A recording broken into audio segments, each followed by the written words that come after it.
Hello everyone, আমি Sreeja. Welcome to my channel. আশা করছি সবাই ভালো আছে। আজকে আমি এসেছি উত্তর 24 পরগনার কাঁকিনাড়ার মাদ্রাল হনুমানজির মন্দিরে। শতাব্দী প্রাচীন এই মন্দিরের সাথে জড়িয়ে রয়েছে অনেক রহস্য এবং ঐতিহাসিক ঘটনা। এখানে শুধু এই মন্দিরই নয়, এর আশেপাশে রয়েছে অনেক দেবদেবীর মন্দির। চলো পুরো জায়গাটা একবার ঘুরিয়ে দেখা যাক। তার আগে একবার ছোট্ট করে বলে দিই যে কিভাবে পৌঁছবে। শিয়ালদা স্টেশন থেকে কাঁকিনাড়াগামী যে কোনো ট্রেনে উঠে তোমাকে প্রথমেই যেতে হবে কাঁকিনাড়া স্টেশন। তারপর সেখান থেকে 1 নম্বর প্ল্যাটফর্মের দিকে কিছুটা এগিয়ে গেলেই দেখতে পাবে ওভারব্রিজ। আর ওভারব্রিজের সাথেই একটা রোড ব্রিজ কানেক্টেড রয়েছে। সেখানে গেলেই ডান দিকে তাকালেই দেখবে টোটো স্ট্যান্ড রয়েছে। সেখানে জনা প্রতি 20 টাকা করে ভাড়া লাগবে, আর মিনিট 15-র মধ্যেই তোমাকে একদম পৌঁছে দেবে মন্দিরের গেটের সামনে।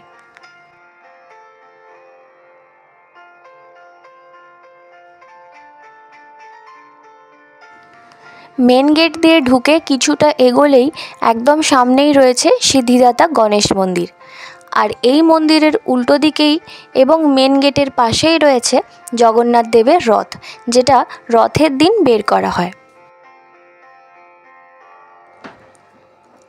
গণেশ মন্দির থেকে ডান দিকে কিছুটা এগোলেই রয়েছে এই মন্দিরের প্রধান আকর্ষণ হনুমানজির শায়িত মূর্তি। এই মূর্তিটা কিন্তু প্রতিষ্ঠিত রয়েছে গ্রাউন্ড লেভেল থেকে 10 ফিট নিচে, যেটা এই মন্দিরের প্রধান আকর্ষণ।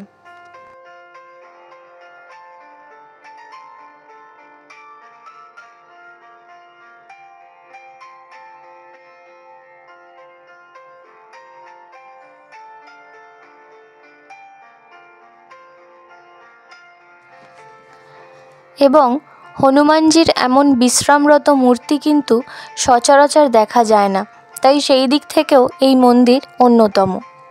মনে করা হয় যে প্রাচীনকালে নাকি এই জায়গায় হনুমানজি এমন অবস্থাতেই বিশ্রাম নিয়েছিলেন। শুধু তাই নয়, মূর্তি প্রদক্ষিণ করতে গেলে তোমায় কিছুটা জলের ওপর দিয়ে যেতে হবে। সেই জলের উৎস অবশ্য এখনও সঠিকভাবে জানা যায়নি, তবে অনেকে মনে করেন এটা নাকি মাটির নিচের জল। তবে এখানে কিন্তু মহিলাদের ক্ষেত্রে হনুমানজির মূর্তি স্পর্শ করা বারণ রয়েছে, যেটা মন্দিরের দেওয়ালে স্পষ্টভাবে লেখাও রয়েছে। আর পুজোর পরে ধূপবাতি জ্বালানোর জন্য আলাদা একটা জায়গা রয়েছে। পুজো কখন কখন দেওয়া যাবে বা ভোগ বিতরণের সময় কি রয়েছে সেটা ভিডিওর শেষে বলা আছে। এই জায়গা ছিল হনুমানজির মন্দির, আর সেখান থেকে বেরিয়ে এসে এই জায়গাটা রয়েছে একটা পার্ক, আর এই পার্ক থেকে খানিকটা আরও গেলে রয়েছে শিব ঠাকুরের মন্দির। চলো এবার সেখানে যাওয়া যাক।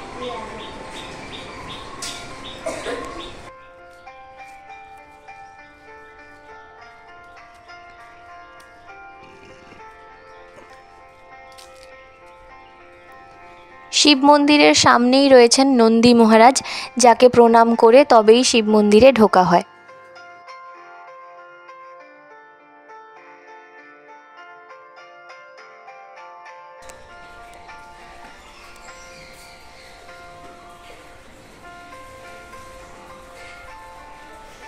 মন্দির চত্বরটা বেশ অনেকটাই বড় এবং মন্দিরের ভিতর বাইরে সবটাই বেশ পরিষ্কার পরিচ্ছন্ন।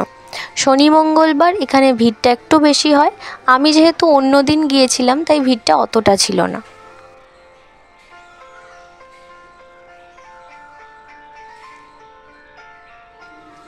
শিব মন্দির থেকে বেরিয়েই বাঁদিকেই রয়েছেন মা অন্নপূর্ণা মন্দির।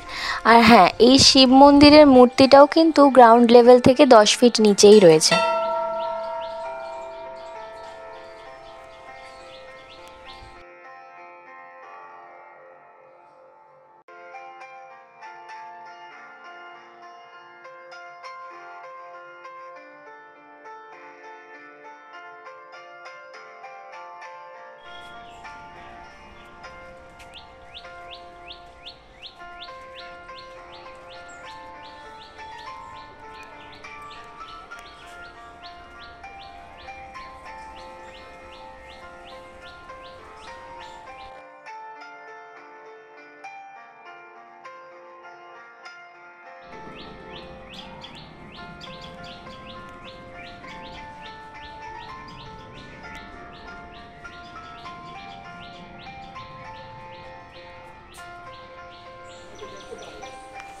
অন্নপূর্ণা মন্দিরের ওপর থেকে গোটা জায়গাটার ভিউ কিছুটা এরকম।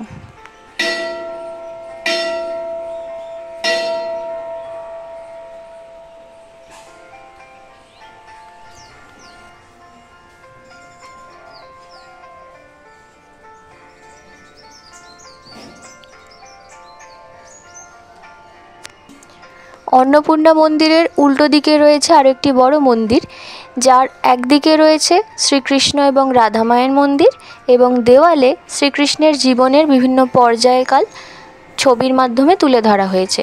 আর ওই মন্দিরেরই অন্য সাইডে রয়েছে রামচন্দ্র এবং সীতা মায়ের মন্দির, যেখানে রামচন্দ্রের জীবনের বিভিন্ন পর্যায়কাল তুলে ধরা হয়েছে ছবির মাধ্যমে।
এখানে তোমরা যদি পুজো দিতে চাও তাহলে মন্দির চত্বরেই রয়েছে ডালার দোকান, এবং পুজোর সময় ভোগ বিতরণের সময় সব কিছু একবার জেনে নাও। হ্যাঁ বলো কাকু, মন্দির কখন কখন খোলা থাকে? নমস্কার, এটা হলো গিয়ে মাদ্রাল হনুমান মন্দির। এখানে আসতে গেলে আপনাকে শিয়ালদা থেকে সোজা কাকিনাড়া স্টেশন নেমে ওখান থেকে টোটো অটো পাওয়া যায়, সেখান থেকে সোজা হনুমান মন্দির। আর যদি আপনি কৃষ্ণনগর লাইন থেকে আসেন তাহলে আপনাকে সোজা আসতে হবে নৈহাটিতে। নৈহাটি থেকে নেমে আপনাকে সোজা হনুমান মন্দির, যে কোনো টোটো বা অটো এখানে চলে আসে। আচ্ছা, এইবার হলো গিয়ে এখানকার সময়সীমা হলো গিয়ে মন্দির প্রত্যেক দিনই খোলা থাকে। আচ্ছা, পুজো পাঠ শুরু হয় সকাল 7টা থেকে দুপুর 2টো, আবার বিকাল 4টা থেকে রাত 9টা পর্যন্ত, মাঝে 2 ঘন্টা পণ্ডিতজি বিশ্রামে থাকেন। এটা গেল অন্য দিনের ক্ষেত্রে। আর শনি মঙ্গলবারের ক্ষেত্রে হলো গিয়ে সারা দিনভর পুজো পাঠ, কোনো রকমের বন্ধ বা বিশ্রামে থাকেন না, সেই সময় সবসময় পুজো দিতে পারবেন। আর এখানে বড় বড় অনুষ্ঠান হয় সারা বছরেই, তার মধ্যে যেমন 1 জানুয়ারি ইংরাজি, 15 আগস্ট মন্দিরের প্রতিষ্ঠা দিবস, আপনার অন্নপূর্ণা মায়ের পুজো, তারপরে রামনবমী, হনুমান জয়ন্তী, এগুলো বড় বড় অনুষ্ঠান হয়। এছাড়া ছোটোখাটো অনুষ্ঠান এই মন্দিরে লেগে থাকে। আর এখানে ভোগের ব্যবস্থা আছে। ভোগের ব্যবস্থা হলো গিয়ে প্রত্যেক শনি মঙ্গলবার দিন বজরংবলীর ভোগ তৈরি হয়। এখানে দুপুর 2:30 থেকে খাওয়া দাওয়া শুরু হয়। খাওয়া দাওয়ার জন্য আপনাকে কুপন সংগ্রহ করতে হয় 51 টাকা দিয়ে। উপরে রুম আছে, রুমের মধ্যে খাওয়া দাওয়া হয়। আর পার্সেল নিয়ে যাওয়ার ব্যবস্থাও আছে, এটা শনিবার মঙ্গলবারের জন্য। আর আপনারা এখানে আসুন। আমার দোকানের নাম মহাবীর ভান্ডার, আর আমার ফোন নম্বর 9163037868। আর একটা নম্বর দিয়ে দেই, 9163037868, এটা বললাম। একটা হলো 9831355590। ঠিক আছে, তোমার নামটা একবার বলে দাও। সুশীল হালদার। Thank you. কাকু এত সুন্দরভাবে বলে দিয়েছেন, এরপরে নতুন করে আর কিছু বলার নেই। ভিডিওটা আজকে এই পর্যন্তই। আর হ্যাঁ, মন্দিরে যাওয়া এবং আসার পথে একদম মন্দিরের সামনেই রয়েছে পাতাল ভৈরবী মন্দির, তোমরা চাইলে সেটাও একবার দেখে আসতে পারো। ভিডিওটা কেমন লাগলো জানিও কমেন্টে। ভালো লাগলে লাইক করো, শেয়ার করো সবাইকে। আর আমার চ্যানেলে নতুন হলে চ্যানেলটা সাবস্ক্রাইব করে দিও। দেখা হবে নেক্সট ভিডিওতে। ততক্ষণ সবাই খুব ভালো থেকো, আর পারলে একবার ঘুরে আসতে পারো। আজকের মতো বাই।